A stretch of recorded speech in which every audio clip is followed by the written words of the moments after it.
আসসালামু আলাইকুম। হঠাৎ কোনো গেস্ট আসলো, মানে ঝটপট একটা রেসিপি আজকে আপনাদের সাথে শেয়ার করব। এটা হলো অ্যারাবিয়ান একটা ডেজার্ট, নাম হলো মাহলাবিয়া। এটা ঈদেও বানাতে পারবেন, কোনো গেস্ট আসলেও, কোনো অকেশনে, জন্মদিন, সব কিছুতে বানানো যায়। তবে খুবই ইজি একটা রেসিপি। আমি এখানে 1 কেজি দুধ নিয়ে নিয়েছি।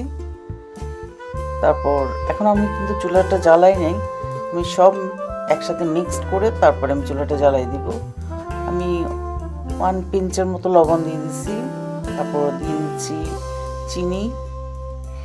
আমি চিনি দিব 3 টেবিল চামচ। যদি মিষ্টি আরও বেশি খান তখন আরও বেশি দেওয়া যাবে। আর দিয়ে দিচ্ছি কর্নফ্লাওয়ার দিয়ে দিচ্ছি 3 চামচ। তারপর আর দিয়ে দিব এখানে ডাবল ক্রিম। আমি এখানে 1 কাপের মতো ডাবল ক্রিম দিয়ে দিব। দিয়ে আমি একসাথে ভালো করে এগুলোকে মিক্সড করে নেব।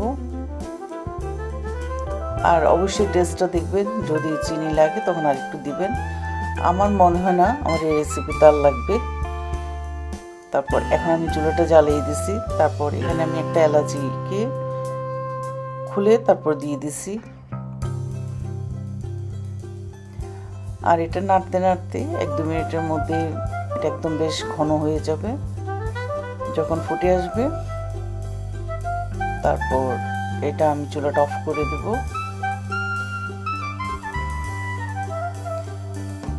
খুবই অল্প সময় লাগে এই ডেজার্টটা বানাতে।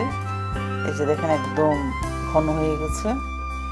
এখন আমি চুলাটা অফ করে একটা বাটিতে আমি সেট করে নিব। যখন মোটামুটি সেট হয়ে যাবে তারপর আমি উপরে আরেকটা লেয়ার বানাবো। এরপর আমি এখন আরেকটা পাতিলে দিয়ে দিলাম চিনি। এখানে আমি 1/2 কাপ চিনি দিয়ে দিছি। আর 1/2 কাপের সাথে দিয়ে দিচ্ছি আমি 1.5 কাপ পানি। তারপর দিয়ে দিচ্ছি agar agar powder 1 tablespoon. আর দিয়ে দিব খুবই 1 পিঞ্চ রেড কালার। এখানে অরেঞ্জ কালার দিয়েও করা যায়, আমি অরেঞ্জও করি, রেডও করি, যখন যেটা মন চায় সেটাই করি। আজকে রেডটা দিয়ে করতেছি। তারপর এখন আবার চুলাটা জ্বালিয়ে দিব। যখন ফুটে আসবে একদম ঘন হয়ে যাবে ফুটে, তারপর আমি চুলাটা অফ করে দিব। চুলাটা অফ করে আমি গরম গরম ঢালবো না, একটু মোটামুটি এটাকে নাড়তে নাড়তে একটু ঠান্ডা করে নেব। গরম গরম ঢাললে কিন্তু এটা বসে না ভালো করে, আর দেখতেও ভালো লাগে না।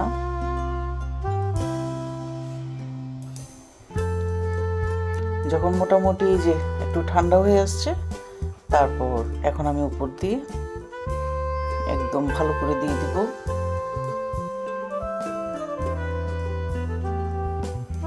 দিয়ে যখন ভালোভাবে একদম বসে যাবে তারপর এখানে আমি পেস্তাশিও দিয়ে একটু ডেকোরেশন করে নেব। আমি অল্প পেস্তাশিও ইউজ করছি, চারিদিকে দিলাম আর মাঝখানে একটু দিয়েছি। আপনারা চাইলে এখানে কাজু বাদাম দিয়েও করতে পারেন, বা হাতের কাছে যেটা থাকবে সেটা দিয়ে করবেন। আর খেতে তো খুবই মজা, একদম ঝটপট একটা রেসিপি আপনাদের সাথে শেয়ার করলাম। আশা করছি ভালো লাগবে। ভালো লাগলে অবশ্যই লাইক করবেন, শেয়ার করবেন। আল্লাহ হাফেজ।